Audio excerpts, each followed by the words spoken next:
নলছিটি পৌর এলাকার ভাঙাচোরা সড়কের সংস্কারের দাবিতে মানববন্ধন। ঝালকাঠির নলছিটির পৌর এলাকার ৯টি ওয়ার্ডের ভাঙাচোরা সড়ক সংস্কারের দাবিতে মানববন্ধন অনুষ্ঠিত হয়েছে। এই মানববন্ধনে ভুক্তভোগী জনতা সহ কৃষক, শ্রমিক, দিনমজুরি, ছাত্র জনতা উপস্থিত ছিলেন। গত ২৯ সেপ্টেম্বর রোজ রবিবার সকালে নলছিটি বাস স্ট্যান্ডে ঘণ্টাব্যাপী এই মানববন্ধন আয়োজন করা হয়। এতে বক্তারা তাদের দুর্ভোগের কথা তুলে ধরেন। উন্নয়নের কাজ না করে অর্থ লুটপাটের বিরুদ্ধে ক্ষোভ প্রকাশ করেন তারা।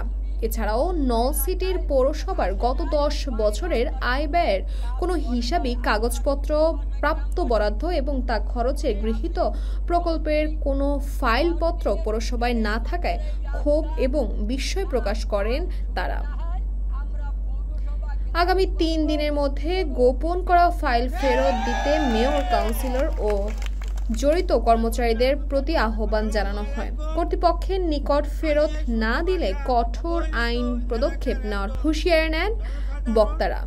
এ সময় বক্তব্য রাখেন খলিলুর রহমান, FH রিবান, সমাজকর্মী বালি তাইফুর রহমান তুর্য, ব্যবসায়ী মনির হোসেন, আকাশ তালুকদার, ছাত্র জনতার পক্ষ থেকে খলিল সাইফুল্লাহ সহ আরো অনেকে। ঘণ্টাব্যাপী এই মানববন্ধনে কৃষক, শ্রমিক, দিনমজুর ও ছাত্র জনতার প্রায় ২ শতাধিক মানুষ অংশগ্রহণ করেছেন। তাসবিয়া তাবাসসুম, এই সময়, ঢাকা।